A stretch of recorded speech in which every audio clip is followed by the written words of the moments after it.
नमस्कार दोस्तों, स्वागत है आपका आपके अपने यूट्यूब चैनल ऑनलाइन अड्डा में। एक बार फिर मैं आपके साथ जो है प्रीवियस ईयर के फिजिक्स के टॉप 100 मल्टीपल क्वेश्चन शेयर करने जा रहा हूं। तो आप लोग जो है बहुत ये इसका फास्ट रिवीजन करवाऊंगा, बहुत जल्दी में पढ़ाऊंगा। बस इसका मैंने क्वेश्चन नोट किया और आंसर नोट किया है। तो ठीक है, अब मैं शुरू करता हूँ। सबसे पहला है शक्ति। शक्ति को हम लोग सामर्थ्य भी बोलते हैं। तो शक्ति या सामर्थ्य का मात्रक होता है, ये प्रीवियस ईयर्स में पूछा हुआ क्वेश्चन है। तो इसका जूल प्रति सेकंड होता है। कभी कभी वाट लिख के देते हैं तो वाट भी होता है। तो जूल प्रति सेकंड या वाट हो तो वो शक्ति का मात्रक है। ठीक है, अगला क्वेश्चन है हमारा, ओम किसका मात्रक है? ओम किसका मात्रक है? देखो यहाँ पे सवाल ये नहीं है कि ओम का मात्रक, ओम खुद मात्रक है। तो ओम किसका मात्रक है? प्रतिरोध का है। ठीक है, तो अगला क्वेश्चन देखते हैं बच्चों। प्रकाश वर्ष किस भौतिक राशि का मात्रक होता है? प्रकाश वर्ष किस भौतिक राशि का मात्रक होता है? तो ये दूरी का मात्रक होता है। ठीक है, दूरी का सबसे बड़ा मात्रक होता है ये। अगला क्वेश्चन है, अभिकेंद्र त्वरण की विमा है। तो अभिकेंद्र त्वरण की विमा क्या होती है? अभिकेंद्र त्वरण की विमा, मैंने आपको विमा पे एक पूरा वीडियो बनाया है। अगर आपको विमा का कॉन्सेप्ट नहीं क्लियर है तो आप उसको जो है देख सकते हैं। बाकी यहाँ पे अभिकेंद्र त्वरण की विमा इंपॉर्टेंट है, इसलिए मैंने इसको एक क्वेश्चन बना दिया है। तो ML/T-2। ठीक है, अगला क्वेश्चन है हमारा, किसी पतले तार का व्यास मापने के लिए प्रयोग करते हैं। किसी पतले तार, मान लीजिए किसी पतले तार से मतलब है, जैसे मान लीजिए कोई आपको पेज दे दिया गया है, बहुत ही पतला तार है, तो उसका अगर हमको व्यास मापना है तो किसका प्रयोग करेंगे? पेच मापी का। ठीक है, अगला है हमारा गुरुत्वाकर्षण स्थिरांक। अब गुरुत्वाकर्षण स्थिरांक का मान क्या होता है? मान क्या होता है? मात्रक। तो सबसे पहले मात्रक देखेंगे। मात्रक क्या होता है? न्यूटन मीटर स्क्वायर प्रति किलोग्राम स्क्वायर। ठीक है, ये महत्वपूर्ण क्वेश्चन है, आपको ये याद रख लेना है। ठीक है, उसके बाद अगला क्वेश्चन है, कैपिटल जी का मान। कैपिटल जी मतलब गुरुत्वाकर्षण स्थिरांक होता है। ठीक है, तो इसका मान 6.67 × 10⁻11 होता है। ठीक है, बाकी मात्रक पीछे न्यूटन मीटर स्क्वायर प्रति किलोग्राम स्क्वायर। ठीक है, अगला है हमारा क्वेश्चन, स्मॉल जी का मान। अब स्मॉल जी होता क्या है? स्मॉल जी हमारा होता है गुरुत्वीय त्वरण। तो अब यहाँ पे लिख के दे सकता है गुरुत्वीय त्वरण या स्मॉल जी का मान दीजिए। तो उसका मान क्या होता है? 9.8 मीटर प्रति सेकंड स्क्वायर। ठीक है बच्चों, 9.8 मीटर प्रति सेकंड स्क्वायर। अगला क्वेश्चन है, अब अभी आपको मैंने बताया स्मॉल जी क्या होता है और कैपिटल जी। स्मॉल जी होता है गुरुत्वीय त्वरण और कैपिटल जी होता है गुरुत्वाकर्षण स्थिरांक। तो अब इसमें कभी कभी संबंध पूछ देता है, तो इसका संबंध क्या होता है? यानी कि संबंध का मतलब होता है इनका आपस में फार्मूला क्या होता है? तो फार्मूला होता है स्मॉल जी बराबर कैपिटल जी गुणे m/r²। तो ये आपको फार्मूला याद करना पड़ेगा। ठीक है, अगला देखते हैं। अब अगला क्वेश्चन है, जिस सरल लोलक का आवर्तकाल 2 सेकंड होता है उसे क्या कहते हैं या उसे कहते हैं? तो उसे क्या कहते हैं? जिसका आवर्तकाल 2 सेकंड, बहुत बार पूछा गया, इसको सेकंड लोलक कहते हैं। ठीक है, अब अगला क्वेश्चन है, अपकेंद्र बल कैसा बल है? तो अपकेंद्र बल हमारा काल्पनिक बल होता है, इसको केवल हम जो है मानते हैं। ठीक है, तो अपकेंद्र बल हमारा कैसा बल है? काल्पनिक बल। ठीक है दोस्तों, देखते हैं अपना अगला क्वेश्चन। अगला क्वेश्चन है हमारा, पृथ्वी के पलायन वेग का मान कितना होता है?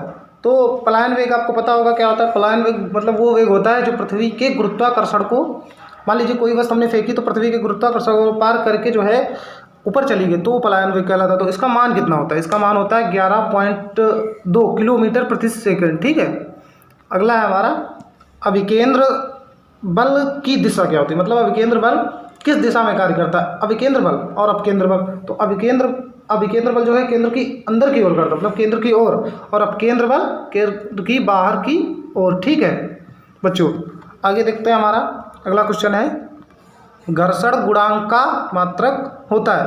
तो कभी कभी बच्चे जैसे पेपर में आ गया तो उसमें ऑप्शन भी दिया होता है, तो बच्चे मात्रक देखें तो लगा दिए। ऐसा नहीं है कि कुछ ऐसी चीज़ें होती हैं जिनका मात्रक ही नहीं है, तो उसमें से घर्षण गुणांक है। तो घर्षण गुणांक का कोई मात्रक नहीं होता है। ठीक है, अगला है हमारा, संवेग का मात्रक होता है। संवेग का क्या मात्रक होता है? किलोग्राम मीटर प्रति सेकंड। ठीक है, तो अगला क्वेश्चन है हमारा, बल के आघूर्ण का मात्रक है। बल के आघूर्ण का मात्रक क्या होता है हमारा? Newton metre. ठीक है, तो ये भी आपको याद रखना पड़ेगा। अब चलिए अगले क्वेश्चन पे देखते हैं। अगला क्वेश्चन हमारा है, बल का आघूर्ण वस्तु को घड़ी की सुई की दिशा में घुमाता है। तो आघूर्ण मतलब इसमें 2 टाइप के आघूर्ण होते हैं। अगर घड़ी की विपरीत दिशा में घुमा रहा है और घड़ी की दिशा में घुमा रहा है, जब घड़ी की दिशा में ही बल को वो घुमाएगा तो हमारा ऋणात्मक होगा, और घड़ी की विपरीत दिशा में घुमाएगा तो हमारा किस प्रकार का होगा, धनात्मक होगा। ठीक है बच्चों, आगे देखते हैं अपना। किसी वस्तु को उसके अक्ष के परितः घुमाने की शक्ति रखता है, मतलब किसी वस्तु को उसके अक्ष के परितः घुमाने की शक्ति को क्या रखता है, क्या रखता है, बल आघूर्ण। बल आघूर्ण जो है किसी वस्तु को उसके अक्ष के परितः घुमा सकता है। ये जो है हमारा क्वेश्चन अगला, स्थिर घिरनी का यांत्रिक लाभ होता है। तो स्थिर घिरनी का यांत्रिक लाभ कितना होता है, 1 के बराबर होता है। ये बहुत इंपॉर्टेंट क्वेश्चन है, तो आपको ये याद रखना है। अगला क्वेश्चन है, किसी मशीन का यांत्रिक लाभ होता है, मतलब किसी मशीन के यांत्रिक लाभ का आपको सीधे मैं बता रहा हूँ फार्मूला क्या होता है, उठाया गया भार बटे आरोपित बल, यानी कि W/F। तो ये भी आपको याद रखना पड़ेगा। ठीक है, W/F। अगला है हमारा, फ्लश सिस्टम में कौन सा सिद्धांत कार्य करता है, या फ्लश सिस्टम में कौन सा सिद्धांत कार्य करता है, साइफन का सिद्धांत। आपको याद रखना पड़ेगा, साइफन का सिद्धांत। अगला क्वेश्चन है, अधिकांश पंप प्रायः किस सिद्धांत पर कार्य करते हैं। मान लीजिए जो हम ये पंप यूज करते हैं वो किस सिद्धांत पर कार्य करते हैं, तो वो हमारा सिद्धांत होता है चूसड़ का सिद्धांत। किसका सिद्धांत होता है, चूसड़ का। ठीक है, अब अगला है अभिकेंद्र बल का सूत्र। तो अभिकेंद्र बल का सूत्र क्या होता है, F बराबर mv²/r। यहाँ पे m हमारा क्या है, द्रव्यमान, v वेग और r क्या है, त्रिज्या। ठीक है, आगे बढ़ते हैं। अगला क्वेश्चन है हमारा 24। देखते हैं, घर्षण बल की उच्चतम मान वाले बल को क्या कहते हैं, मतलब उच्चतम सीमा वाले मान को कहते हैं। अब ये क्या है, इसमें कह रहा है कि घर्षण बल, जब मान लीजिए हम घर्षण बल किसी वस्तु पे लगा रहे हैं, वो बढ़ते बढ़ते अपनी जब अधिकतम सीमा पर पहुंच जाता है, उससे ज़्यादा घर्षण बल नहीं लगेगा, तो उसको क्या कहते हैं, उसको कहेंगे, वो अपनी एक लिमिट में पहुंच गया तो उसको हम सीमांत घर्षण कहेंगे। ठीक है, अगला है, पृथ्वी के केंद्र पर स्मॉल g का मान क्या होता है, यानी कि पृथ्वी के केंद्र पर गुरुत्वीय त्वरण का मान क्या होता है, तो इसका मान होता है 0। ठीक है, अगला क्वेश्चन है हमारा, श्यानता गुणांक का मात्रक है, तो इसका मात्रक हमारा होता है न्यूटन सेकेंड प्रति मीटर स्क्वायर। ये भी इंपॉर्टेंट क्वेश्चन है। अगला है, द्रव्य की 2 परतों के बीच उत्पन्न होने वाले बल को कहते हैं, वह बल मतलब जो द्रव्य की 2 परतों, द्रव्य। ठीक है, अगला देख लीजिए, जैसे मान लीजिए द्रव्य अब ठोस और गैस के बीच में उत्पन्न हो रहा, तो वो 2 परतें हो जाए उसके बीच में, कौन सा बल उत्पन्न होता है, श्यानता बल। कौन सा, श्यानता बल। घड़ी में चाबी भरने पर कौन सी ऊर्जा संचित होती है। अब इसमें क्या करते हैं, कभी कभी बच्चे सोचते हैं कि घड़ी में चाबी भर दी, वो चलने लगी तो उसमें गतिज ऊर्जा होगी, लेकिन ऐसा नहीं होता है। इसमें कौन सी ऊर्जा संचित होती है, स्थितिज ऊर्जा। आवृत्ति तथा आवर्तकाल में संबंध क्या होता है, ये भी बहुत इंपॉर्टेंट क्वेश्चन है। आवृत्ति को हम n से प्रेजेंट करते हैं और आवर्तकाल को t से। तो इसका संबंध होता है कि आवृत्ति बराबर 1/आवर्तकाल, यानी कि n बराबर 1/t। ठीक है, अगला है, ऊर्जा का मात्रक होता है, तो ऊर्जा का क्या मात्रक होता है, ऊर्जा का मात्रक होता है किलोवाट घंटा। ठीक है, अगला क्वेश्चन है हमारा, एक अश्व शक्ति में कितने वाट होते हैं। ये भी वो आपको जो है 10th लेवल से बताया जाता है, तो इसका कभी कभी पूछ देता है, तो 746 वाट होता है। ठीक है, अगला हमारा, पृष्ठ तनाव का मात्रक होता है, तो क्या मात्रक होता है इसका, न्यूटन प्रति मीटर। ये भी इम्पॉर्टेंट है। आगे देखते हैं अपना, दाब का मात्रक या दाब का एसआई मात्रक। तो दाब का एसआई मात्रक क्या होता है, न्यूटन प्रति मीटर स्क्वायर। ठीक है बच्चों, अगला क्वेश्चन है, मनुष्य की कोहनी किस श्रेणी का उत्तोलक है। आपको बताए गए होंगे 3 प्रकार के उत्तोलक होते हैं, प्रथम श्रेणी, द्वितीय श्रेणी और तृतीय श्रेणी। तो मनुष्य की कोहनी किस श्रेणी में आता है, ये तृतीय वर्ग का उत्तोलक है। ठीक है, द्वितीय श्रेणी के उत्तोलक का यांत्रिक लाभ कितना होता है, तो द्वितीय श्रेणी के उत्तोलक का यांत्रिक लाभ सदैव जो है 1 से हमेशा ज़्यादा होगा। ठीक है, वो कभी 1 से कम नहीं होगा। अब उसके बाद है, ध्वनि की अधिकतम चाल होती है, किस में होती है, ध्वनि की अधिकतम चाल ठोस में होती है, द्रव में होती है, या द्रव या गैस में होती है। तो सबसे ज़्यादा चाल उसकी जो है ठोसों में होती है। अगला है, दाब का मात्रक, तो दाब का मात्रक पास्कल। ठीक है, ये भी आपको याद रखना है, बहुत इंपॉर्टेंट है। उसके बाद आपेक्षिक घनत्व का मात्रक, इसका भी मात्रक कोई होता नहीं है, तो आपको इसमें कोई भी मात्रक लिखना या लगाना नहीं है। आगे देखते हैं, पानी की बूंदें किसके कारण गोलाकार होती है। मान लीजिए हमने कभी देखा होगा, आपने पानी की बूंदें जो गिरती है वो गोल आकार में गिरती है, तो किसके कारण, वो पृष्ठ तनाव के कारण गोल होती है हमारी। तो ये भी आपको इम्पॉर्टेंट, ये तो आप इम्पॉर्टेंट है, आपको याद रखना दैनिक जीवन। उसके बाद, केश नली में द्रव्य के चढ़ने या उतरने की घटना को क्या कहते हैं। आपने देखा होगा, जो है हम लोग घर में दिया वगैरह यूज करते हैं, दीपक वगैरह, तो उसमें क्या होता है, ऊपर जलता है और नीचे, जबकि तेल तो नीचे होता है, उसमें वो तेल ऊपर किसके कारण जाता है? कोशिकत्व के कारण। वही होता है कि द्रव के चढ़ने या उतरने। तो वहाँ पे हमारा क्या कार्य करता है? केशिकात्व। ये भी आपको याद रखना पड़ेगा। ठीक है, अगला है वायुमंडल दाब मापने के लिए किस यंत्र का प्रयोग किया जाता है? ये बहुत इजी क्वेश्चन है। बैरोमीटर का प्रयोग किया जाता है। ठीक है बच्चों। अगला है साधारण पंप कितनी गहराई से पानी के खींचने के काम आता है? तो ये भी आपको याद रखना पड़ेगा, 34 फुट। ठीक है। अब अगला क्वेश्चन है वह ताप जो फ़ारेनहाइट तथा सेंटीग्रेड पैमाने पर समान पाठ्यांक देता है, तो वह कौन सा ताप होता है जो फ़ारेनहाइट या और उसके बाद सेंटीग्रेड पर समान ताप देता है? तो वो -40 डिग्री ताप होता है जो दोनों पैमानों पर समान होता है। अगला है परम शून्य ताप क्या होता है? परम शून्य ताप हम -273 डिग्री सेंटीग्रेड या डिग्री सेल्सियस को कहते हैं। ठीक है। अगला क्वेश्चन है हमारा स्वस्थ मनुष्य के शरीर का ताप कितना होता है? तो ये जो है आपको डिग्री सेल्सियस में पता होगा, 37 डिग्री सेल्सियस। इसको हम फ़ारेनहाइट में यहाँ पे लिखे हैं 98.4 डिग्री फ़ारेनहाइट। ठीक है। अगला है ऊष्मा संचरण किस विधि से सबसे तेज होता है? तो ऊष्मा संचरण की आपको विधियाँ तो पता ही होगी, 3 विधियाँ होती हैं। विकिरण, संवहन, चालन। तो सबसे तेज किस में होता है? सबसे तेज होता है विकिरण द्वारा। ठीक है। और अगला क्वेश्चन भी इसी पे है, सूर्य से पृथ्वी तक ऊष्मा पहुंचती है किसके द्वारा पहुंचती है? विकिरण से ही पहुंचती है, क्योंकि विकिरण में जो है ऊष्मा को चलने के लिए किसी माध्यम की आवश्यकता नहीं होती है। अगला हमारा क्वेश्चन ताप प्रवणता का मात्रक है, तो इसका मात्रक होता है डिग्री सेंटीग्रेड या डिग्री सेल्सियस प्रति मीटर। ठीक है। अगला है हमारा निर्वात में विकिरण विधि द्वारा ऊष्मा स्थानांतरण की गति क्या होती है? ये आपको याद करना पड़ेगा। तो क्या है इसका? 3 × 10⁸ मीटर प्रति सेकंड होता है। ठीक है। अगला हमारा क्वेश्चन है ऊष्मा का सबसे अच्छा चालक। तो ऊष्मा का सबसे अच्छा चालक क्या होता है? आपको सबसे पहला हमारा जो है तांबा होता है, उसके बाद चांदी है। ठीक है। तो सबसे पहले हमको किसको महत्व देना है? तांबे को। उसके बाद जो है हमारा चांदी आएगा। ठीक है। इसलिए मैंने दोनों को लिख दिया है। कभी कभी बच्चे कंफ्यूज होता है, चांदी को लगा देते हैं, आपको नहीं वो करना। ठीक है। अब देखिए अगला है हमारा अभिकेंद्र बल व अपकेंद्र बल कार्य करते हैं। अब देखिए ये क्या होता है, ये बल दोनों एक दूसरे के किस दिशा में? अब अपकेंद्र बल क्या करता है? वो केंद्र से बाहर की ओर कार्य करता है और अभिकेंद्र केंद्र की अंदर की ओर। तो ये दोनों किस तरीके से कार्य करें? एक दूसरे के विपरीत दिशा में कार्य कर रहे हैं। तो यही है हमारा क्या है?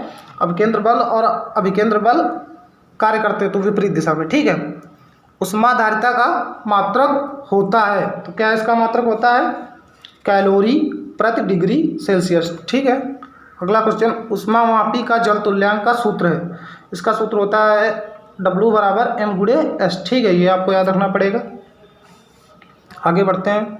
आगे हमारा है ऊष्मामापी के जल तुल्यांक का मात्रक भी पूछ देता है, तो ये भी आपको इसका मात्रक ग्राम होता है या किलोग्राम। ठीक है। ग्राम या किलोग्राम। ठीक है बच्चों। तो आपको अगर वीडियो पसंद आ रहा हो तो जो है हमारे चैनल को सब्सक्राइब करें और वीडियो को लाइक करें। अब उसके बाद है हमारा अगला क्वेश्चन पानी की विशिष्ट ऊष्मा कितनी होती है? ये इंपॉर्टेंट क्वेश्चन है। पानी की विशिष्ट ऊष्मा, इसका मान कितना होता है? 1 होता है। ठीक है। ये आपको याद रखना। उसके बाद अगला क्वेश्चन है बर्फ की विशिष्ट ऊष्मा कितनी होती है? ठीक है। तो इसका कितना होता है आंसर? 0.51। ये भी आपको याद रखना पड़ेगा। अगला क्वेश्चन है गुप्त ऊष्मा का मात्रक। गुप्त ऊष्मा का मात्रक क्या होता है? कैलोरी प्रति ग्राम। गुप्त ऊष्मा का मात्रक होता है कैलोरी प्रति ग्राम। ठीक है। अब उसके बाद अगला क्वेश्चन है शून्य अंश से कम ताप मापने के लिए किस द्रव्य का प्रयोग करते हैं? अब यहाँ पे बच्चे क्या करते हैं? पारे को लगा देते हैं, लेकिन यहाँ पे नहीं है। जो शून्य अंश से कम का कहे तो क्या होता है हमारा? एल्कोहल। याद रखना है आपको, क्या होता है? एल्कोहल। ठीक है। पारे का गलनांक कितने डिग्री सेंटीग्रेड या सेल्सियस होता है? ये बहुत महत्वपूर्ण क्वेश्चन है, आपको याद करके जाना है यूपी कैटेट की दृष्टि से। तो इसका मान कितना होता है? -39 डिग्री सेल्सियस। ठीक है बच्चों। आगे देखते हैं पारा ऊष्मा का होता है। ऊष्मा का क्या होता है? सुचालक होता है कि कुचालक होता है? तो पारा ऊष्मा का सुचालक होता है। ठीक है बच्चों। आगे देखते हैं डॉक्टरी थर्मामीटर का प्रसार होता है। मतलब डॉक्टरी थर्मामीटर का प्रसार से मतलब वो कितने से शुरू होता है और कितने उसकी एंडिंग होती है? तो मतलब वो जो है 95 डिग्री सेंटीग्रेड डिग्री फ़ारेनहाइट से लेकर के 110 डिग्री फ़ारेनहाइट तक माप सकता है। तो वही उसका प्रसार हुआ है। आगे देखते हैं हम। आगे हमारा क्वेश्चन है 1 किलो कैलोरी कितने जूल के बराबर होती है? ठीक है। तो इसको भी आपको याद करना पड़ेगा। कभी भी क्या होता है? पूछ देता है। तो सबसे पहले आपको 1 किलो कैलोरी कितना होता है? 4.2 इंटू 10⁻³ जूल। अगर मान लीजिए यहीं पे उसने कह दिया है कि 1 कैलोरी, तब किलो हट जाएगा, तो ये 10⁻³ है पीछे से हट जाएगा, तब मान कितना होगा 4.2 केवल। जब कैलोरी का है, जो किलो कैलोरी का है तो पूरा होगा। अब कैलोरी मापी किससे बना होता है, किस मतलब धातु का प्रयोग किया जाता है कैलोरी मापी को बनाने के लिए, तो वहाँ पे आपको किसका लगाना है, तांबे का प्रयोग करते हैं। ठीक है। विशिष्ट ऊष्मा का मात्रक होता है, तो विशिष्ट ऊष्मा का मात्रक क्या होता है, जूल प्रति किलोग्राम इंटू डिग्री सेंटीग्रेड। ठीक है, ये भी आपको बहुत इंपॉर्टेंट है तो याद करना। अब उसके बाद है क्या कह रहा है, मृदा का ताप अधिक होने पर भूमि का घनत्व। अब जैसे मृदा का ताप अधिक होगा तो भूमि का घनत्व क्या होगा, घटेगा, बढ़ेगा, बराबर रहेगा, तो वहाँ पे क्या होगा, बढ़ता है हमेशा जो है। अगर ताप अधिक है तो वो जो है उसका घनत्व बढ़ता है। आगे देखते हैं, द्रव से गैस, ये आपको याद रखना। अगर मान लीजिए कोई पदार्थ है तो उसका द्रव से गैस अवस्था में परिवर्तन क्या कहलाता है, वाष्पन कहलाता है। ठीक है, आपको बिल्कुल दिमाग में याद रख लेना है, वाष्पन। और उसके बाद अगला है, अब मान लीजिए कोई सीधे, जैसे मान लो ठोस है, आपको बर्फ़ दे दिया और उसको हमने सीधे वाष्प रूप में अगर परिवर्तित, तो वो क्या कहलाएगा, ठोस से सीधे गैस अवस्था में परिवर्तन। ये बहुत इंपॉर्टेंट है। ऊर्ध्वपातन क्या कहलाता है, ऊर्ध्वपातन। ठीक है। इसका एग्जाम्पल जैसे होता है नौसादर, कपूर, आप लोगों ने देखा होगा, कपूर को जलाया जाता है तो सीधे उड़ने लगता है, भाप के रूप में परिवर्तित। अगला है, माध्यम के कणों की स्थिति बिना बदले ऊष्मा स्थानांतरण की विधि कहलाती है। अब देखिए 3 विधियाँ होती है, मैंने आपको पीछे भी डिस्कशन किया, क्या होती है, चालन, संवहन और विकिरण। तीनों का मैं कॉन्सेप्ट बता रहा हूँ। देखो सबसे पहले हमारा चालन क्या होता है, इसमें माध्यम की आवश्यकता होती है, लेकिन जो है कण अपनी स्थिति नहीं बदलते ऊष्मा को स्थानांतरित करने के लिए। जैसे मान लीजिए आप सभी बच्चे क्लास में बैठे हैं, तो एक बच्चे के पास अगर मान लीजिए मैं ऊष्मा ले रहा हूँ तो वो अपनी स्थिति पे ही बैठा रहेगा और ऊष्मा पीछे वाले बच्चे को स्थानांतरित कर देगा।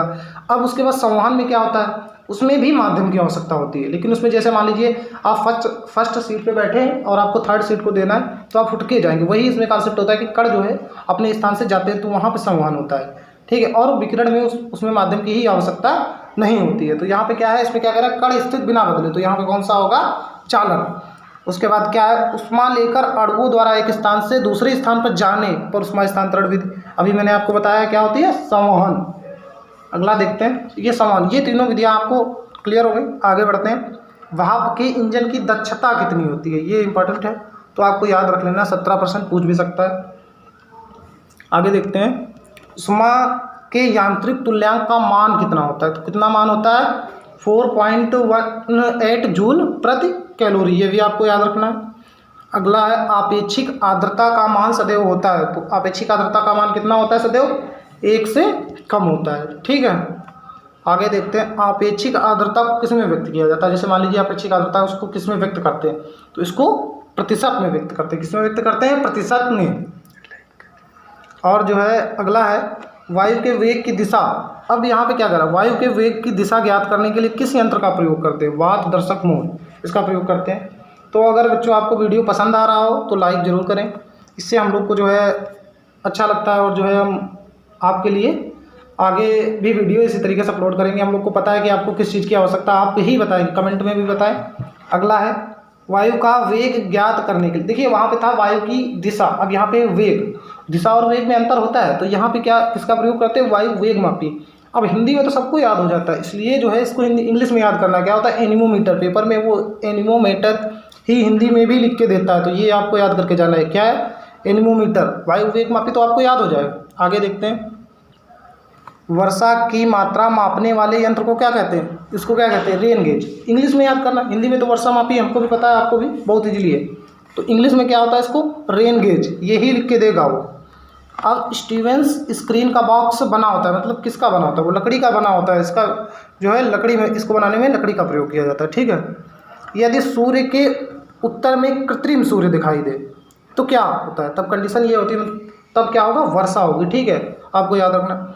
अब अगला है, इसी बेस पे अगला क्या है, जिन बादलों का ऊपरी भाग उत्तल और निचला भाग समतल, ऊपर भाग का भाग कैसा होगा, उत्तल, और निचला भाग समतल, तो वो कौन से बादल कहलाते हैं, वो मेघपुंज बादल कहलाते हैं। ये बहुत इंपॉर्टेंट है। ठीक है, ऊष्मा तथा कार्य में संबंध, अगला क्वेश्चन है, ऊष्मा तथा कार्य में संबंध क्या होता है, तो क्या होता है, W बराबर J इंटू Q, यानी कि ऊष्मा बराबर, ऊष्मा का यांत्रिक तुल्यांक, चलिए वो W बराबर J/Q छोड़िए।